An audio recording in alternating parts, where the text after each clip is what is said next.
સતત બીજા દિવસે મેઘરાજાએ સમગ્ર દક્ષિણ ગુજરાતને ગમરોળ્યું છે। રાજ્યના કુલ 187 તાલુકાઓમાં વરસાદ નોંધાયો, જે પૈકી ભરૂચના વાલિયામાં આજે પણ સૌથી વધુ 6.5 ઇંચ વરસાદ ખાબક્યો। તો છેલ્લા 36 કલાકમાં વાલિયામાં કુલ 18 ઇંચ વરસાદથી જળબંબાકારની સ્થિતિ સર્જાઈ છે। ભરૂચના નેત્રંગમાં પણ 5 ઇંચ વરસાદ પડ્યો, તો સુરતના ઉમરપાડા અને વલસાડમાં 4 ઇંચથી વધુ વરસાદ નોંધાયો। રાજ્યના 14 તાલુકામાં 2 ઇંચથી વધુ વરસાદ, જ્યારે કે 36 તાલુકામાં 1 ઇંચથી વધુ વરસાદ નોંધાયો। મેઘરાજા દક્ષિણ અને મધ્ય ગુજરાતમાં સટાસટી બોલાવી રહ્યા છે, ત્યારે હવામાન વિભાગ દ્વારા રાજ્યમાં હજુ પણ આગામી 5 દિવસ વરસાદની આગાહી કરવામાં આવી છે।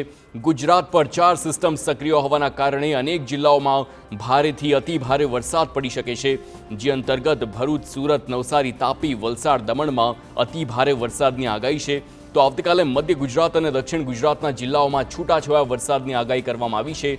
અમદાવાદ અને ગાંધીનગરમાં પણ ભારે વરસાદ પડી શકે છે। ભરૂચ અને વાલિયામાં અનરાધાર વરસાદે સર્જી છે ભારે તારાજી। વાલિયામાં 18 ઇંચ જેટલો વરસાદ ખાબકતા અનેક ગામો સંપર્ક વિહોણા બન્યા। વાલિયાની તબાહીના આકાશી દ્રશ્યો સામે આવ્યા, જેમાં ચોતરફ પાણી જ પાણી નજરે પડે છે। ભારે વરસાદને પગલે ડેલી ગામમાં 84 લોકો ફસાયા હતા। ગામના લોકો પર ડ્રોન મારફતે નજર રાખવામાં આવી, જોકે ગ્રામજનો સલામત હોવાથી રેસ્ક્યુ હાથ નથી ધરાયું। વરસાદે વિરામ લેતા હવે પાણી ધીમે ધીમે ઓસરી રહ્યા છે। નવસારીમાં પૂરની સ્થિતિ વચ્ચે રાહતના સમાચાર છે। પૂર્ણા અને અંબિકા નદીઓના જળસ્તરમાં ઘટાડો નોંધાયો, જેના કારણે બિલીમોરા અને નવસારીમાંથી પણ પાણી ઓસરવાનું શરૂ થયું છે। હાલ પૂર્ણાની સપાટી 20 ફૂટ છે અને અંબિકાની સપાટી 18 ફૂટ અને કાવેરી નદીની સપાટી 10 ફૂટ છે। જોકે નદીઓમાં આવેલા પૂર 1 લાખથી વધુ લોકોને બાનમાં લીધા છે અને પૂર વચ્ચે નાગરિકો 20 કલાક સુધી ઝઝૂમ્યા છે। તો પૂરના પાણી ઓસર્યા બાદ તંત્ર એક્શનમાં આવ્યું। જ્યાં પૂરના પાણી ફરી વળ્યા હતા તે વિસ્તારોમાં તંત્રએ મોરચો સંભાળ્યો। તો નવસારીમાં પૂર્ણા નદીના પાણીએ ભારે વિનાશ વેર્યો છે। પૂર્ણા નદીના પાણી કાંઠાના વિસ્તારમાં રહેતા અનેક લોકોના ઘરોમાં ફરી વળ્યા, જેના કારણે લોકોની ઘરવખરીને મોટા પાયે નુકસાન પહોંચ્યું છે। તો જલાલપુરમાં તાસ્કન નગરમાં પૂરના પાણીથી તારાજી સર્જાઈ। સ્થાનિકો દ્વારા તંત્ર દ્વારા કોઈ પણ પ્રકારની મદદ ન કરાઈ હોવાનો દાવો કરવામાં આવ્યો। એક પણ નેતા વિસ્તારની મુલાકાતે ન આવતા લોકોમાં રોષ જોવા મળ્યો।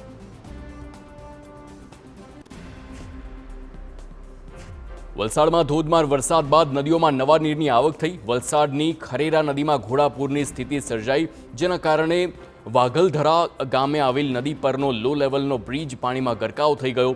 બ્રિજ પર પાણી ફરી વળતા વાહન વ્યવહાર બંધ કરાયો। તો વાઘલધરા, ચિમલા, તેજલાવ, બલવાડા ગામને જોડતા બ્રિજ બંધ થતા લોકો 20થી 25 કિલોમીટર ફરીને જવા મજબૂર બન્યા।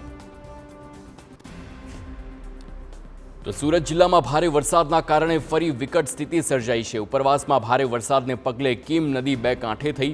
તો ડ્રોન કેમેરામાં કેદ કીમ નદીના દ્રશ્યો કેદ થયા છે, જેમાં સર્વત્ર જળબંબાકારના દ્રશ્યો સામે આવ્યા। માંગરોળના સિમોદરા ગામમાં કીમના પાણી ફરી વળ્યા। સિમોદરા ગામના અનેક મકાનોમાં પાણી ફરી વળતા લોકોએ ભારે હાલાકીનો સામનો કરવો પડ્યો। સુરતના માંગરોળ તાલુકામાં પણ જળબંબાકારની સ્થિતિ સર્જાઈ છે, ત્યારે ધારાસભ્ય ગણપત વસાવા અસરગ્રસ્તોની વહારે આવ્યા અને ગણપત વસાવાએ નાની પારડી, સિમોદરા સહિતના ગામોની મુલાકાત લીધી। આ દરમિયાન તેમણે રેસ્ક્યુ કરેલા લોકો સાથે મુલાકાત કરી, તેમની વ્યથા જાણી અને ગણપત વસાવાએ લોકોને રહેવાની અને જમવાની વ્યવસ્થાનું પણ નિરીક્ષણ કર્યું છે। ગણપત વસાવાએ જ્યાં સુધી સ્થિતિ સામાન્ય ન થાય ત્યાં સુધી અધિકારીઓને સ્થળ પર રહેવા જણાવ્યું છે।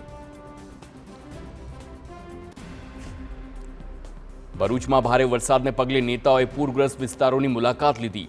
સાંસદ મનસુખ વસાવાએ ઝઘડિયાના પાણેથા ગામની મુલાકાત લીધી છે। આ દરમિયાન પાક નુકસાનીનો સર્વે ન થતાં મનસુખ વસાવાએ સ્થળ પરથી જ ફોન કરીને અધિકારીનો ઉધડો લીધો।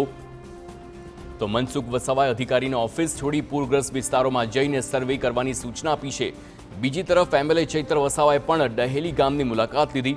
ચૈતર વસાવાએ અસરગ્રસ્ત પરિવારોને કેશ, ડોલ સહિતની સહાય આપવા તેમજ વરસાદી પાણીના તત્કાલ નિકાલની માગ કરી।